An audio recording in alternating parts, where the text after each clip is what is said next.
This is your opportunity to change anything. Behaviorally, you can change anything you want. Not everything you want, right? That's the problem. You can become anything you want behaviorally, but you can't be everything you want. So you need to pick a small number.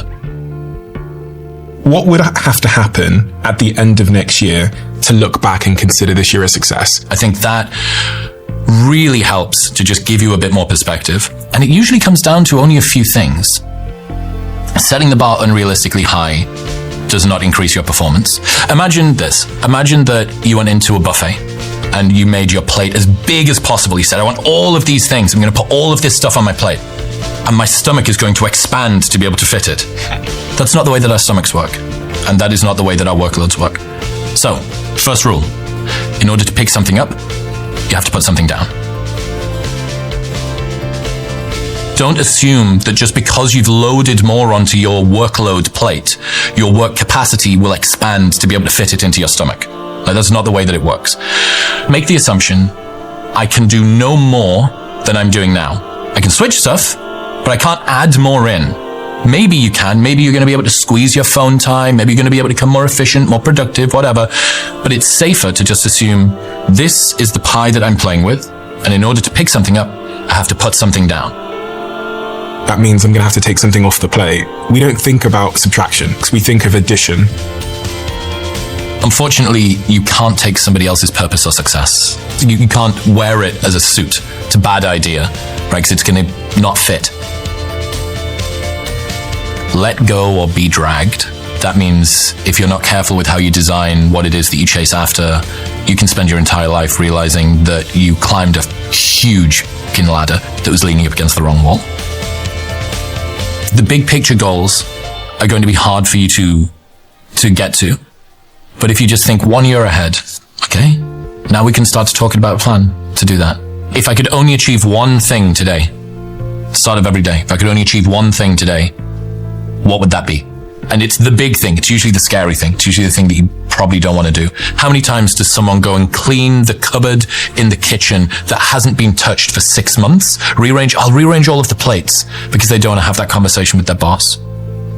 Because they don't want to face that particular piece of work, which is like big and scary and I don't really know how to tackle it, how to begin. You will do everything that doesn't need to be done in order to avoid the one thing that does. It's because it's a big, scary task that people will endure months, years, decades of misery to avoid a couple of days of pain. And that makes sense. It's a good trade in some ways, but over time you're going to accumulate an awful lot of discomfort. Permanently being busy stops you from being able to listen to fleeting thoughts that are in the back of your mind. Mm-hmm. And that quiet voice is usually the really powerful one. The answers you seek are in the silence you're avoiding. So, lessons about problems and stress. Number one, problems are a feature of life, not a bug. And there will never come a time when you have no problems. What, you think you were going to wake up one day and there be no more problems, like completing a video game level and going to a map where there's nothing there? Right? Things are always going to incur problems. Your problems will change, but having problems is going nowhere. Number two, whatever negativity is consuming your thoughts probably won't matter in 3 months' time. Like in 3 months, you won't remember the corrosive texture of your own mind or the boring, repetitive things that you thought or maybe even what you worried about. Like think, what were you worrying about 3 months ago right now? Probably can't remember. But all of the time that you spent worrying will have passed. So you're sacrificing your joy and your presence in the moment for a problem that you won't even be able to recall in the future. So learning comes from the edges. Number three, change is uncomfortable and it rarely occurs without a lot of stress. Learning comes from the edges? From the edges. What does that mean? Proximate zone of development. What does that mean? You pushing yourself just beyond what you're comfortable with. And sometimes this can be emotional pain too. Leaving the job happens when you get pushed out of region beta on the bottom end, or growth happens when you overextend yourself the right amount, not so much that you get injured, but so much that you're challenged, that this is a new zone for you to get into. I'm clawing up, wow, and it expands your potential, your idea of what you're able to do, and it pushes you so that your system becomes more resilient on the other side. Many of the periods of radical, important change that you have had in your life have only occurred because of severe challenges you faced. Like, look back.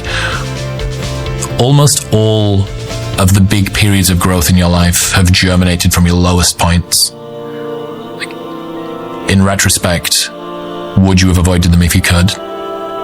Probably not. So, yeah, this challenge is a gift. You can lean into discomfort as if you invited it through the door. It's like, oh, there we are. Hello. When we talk about metrics of success, you talk about observable metrics and hidden metrics of success. Yeah, so a lot of the time we'll trade a hidden metric for an observable metric. Something that's observable would be your job title, what your salary is per year, how many people know you, your bank balance, the size of your house, the car that you drive.